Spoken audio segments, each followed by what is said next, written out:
Good morning, Alex and friends. I'm Grace.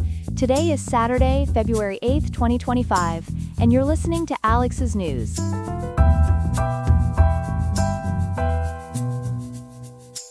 The weather in Riverside will be mild today, with a high of 65.2 degrees and a low of 50.1 degrees Fahrenheit. Coming up on today's show, we'll examine Donald Trump's unconventional actions that deviate from long-standing presidential customs in relation to President Biden. We'll also look at the recent court decision that prevented Elon Musk's company from accessing Treasury Department information. And for our food science enthusiasts, we'll explore a fascinating discovery about egg preparation, though the results might surprise you and make you think twice about attempting it in your own kitchen. All this and more ahead on Alex's News.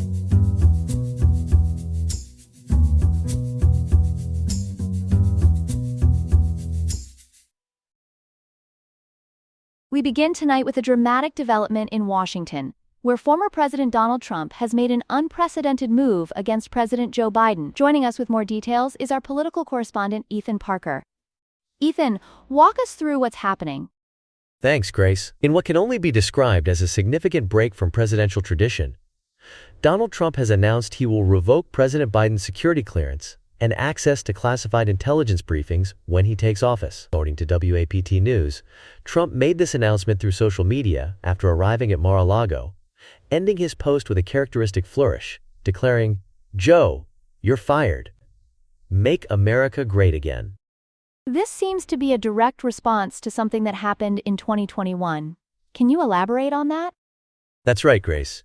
As reported by Le Monde, this is explicitly being framed as retaliation. Back in 2021, Biden ended Trump's intelligence briefings following the January 6 Capitol attack, citing what he called erratic behavior and concerns about Trump's handling of sensitive information. Trump is now using the recently released Her report, which raised questions about Biden's memory and handling of classified documents, as additional justification for this decision.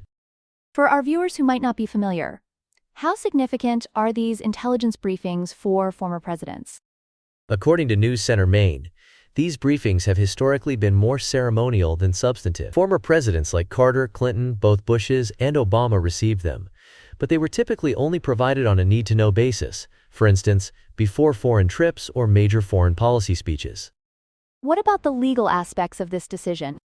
The sitting president has full legal authority to make these decisions about classified information access. It's worth noting that, according to reporting from multiple sources, before 2021, there hadn't been any documented cases of former U.S. presidents being formally denied intelligence briefings since 1945. Has there been any response from President Biden's camp? As of now, Grace, there hasn't been any official comment from President Biden or his team regarding Trump's announcement. This move really underscores how what was once a professional courtesy extended to all former presidents, regardless of party affiliation, has become increasingly politicized. Thank you for that comprehensive report, Ethan. We'll be sure to keep our viewers updated as this story develops. We turn now to a developing story about a federal judge's decision regarding Elon Musk's controversial Department of Government efficiency. Joining us with the details is our political correspondent, Chloe Martinez. Chloe, what can you tell us about this ruling? Grace, according to multiple sources, including NPR, U.S. District Judge Paul A. Engelmeyer has just issued a preliminary injunction that effectively blocks DOGE from accessing sensitive U.S. Treasury Department records. This comes just 19 days after the organization was established by the Trump administration. Can you explain what exactly DOGE is and why it was created? The Department of Government Efficiency, or DOGE, was established through an executive order on January 20th of this year. As reported by The Hindu, it's a temporary organization led by Elon Musk, designed to modernize federal technology and reduce wasteful spending.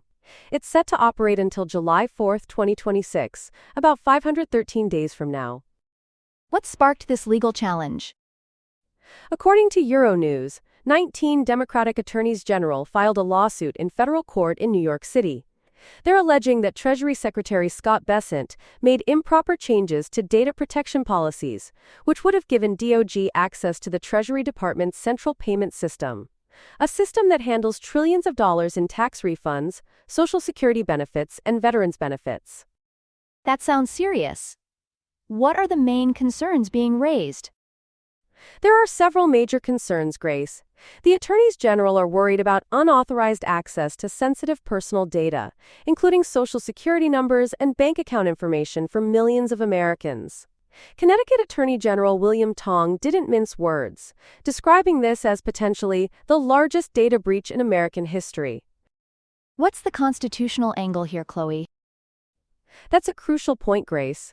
Legal scholars cited in these reports note that Article 1, Section 9 of the U.S. Constitution explicitly gives Congress, not executive agencies, control over federal spending. There's no clear constitutional or statutory basis for DOGE to have this kind of authority without congressional approval.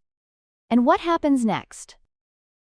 Judge Engelmeyer has ordered the immediate destruction of any downloaded materials and scheduled a hearing for February 14th. That's just 6 days away. Meanwhile, Elon Musk has taken to X, formerly Twitter, defending the initiative as a cost-saving measure for taxpayers. However, labor unions and advocacy groups have filed additional legal challenges against DOGE's authority. Thank you for that comprehensive report, Chloe. We'll be sure to keep our viewers updated as this story develops.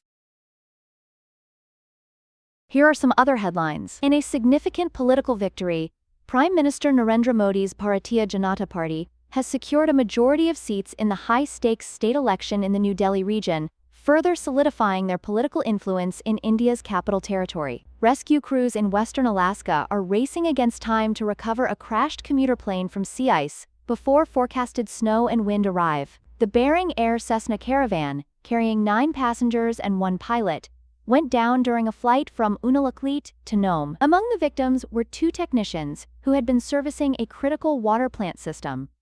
The crash occurred in challenging weather conditions, with light snow and fog. Former NFL coach Bill Belichick, now 72 and no longer with the New England Patriots after 24 years, made his presence known at this year's Super Bowl, marking a new chapter in his legendary career.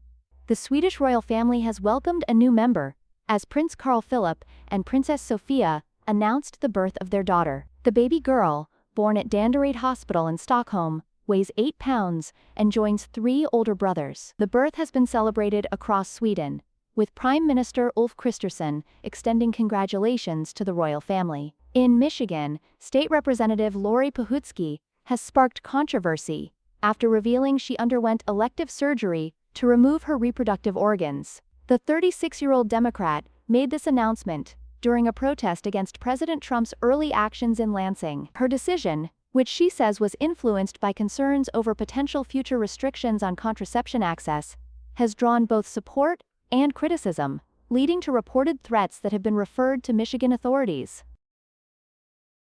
We turn now to a fascinating development in culinary science, where researchers claim to have cracked the code for the perfect egg. Joining us with more details is our science and technology reporter, Ethan Parker. Ethan? Thanks, Grace. According to new research from the University of Naples Federico II, published in Communications Engineering, scientists have developed what they're calling the periodic cooking method. But it's not as simple as dropping an egg in boiling water. What makes this method different from traditional egg cooking? Well, Grace, the researchers have tackled a long-standing culinary challenge. You see, egg whites and yolks actually require different temperatures for optimal cooking: 185 degrees Fahrenheit for whites and 149 for yolks. According to their findings, the solution is a 32-minute process where eggs are alternated between boiling and lukewarm water every 2 minutes. That sounds quite involved. Are there any special preparations needed? Yes, actually. The researchers specify that you need medium-sized eggs, about 68 grams each. As reported by Health.com, you'll need to gently scratch the top of the egg with a knife and carefully stir it in cold water first to prevent the yolk from moving out of position. And what's the end result of all this effort? According to the panel of 8 tasters who evaluated the method, you get eggs with perfectly set whites and creamy, spreadable yolks. The Iowa Public Radio report notes that this method also preserves higher levels of polyphenols, which are compounds that help fight inflammation. But I understand there are some concerns about this method? That's right, Grace. The environmental impact is significant. The Citizen's Voice reports that this 32-minute process consumes about 1.28 kilowatt-hours of energy, compared to just 0.28 for traditional 7-minute boiling. In terms of carbon footprint, we're looking at 0.448 kilograms of CO2 emissions versus 0.098 kilograms for traditional boiling.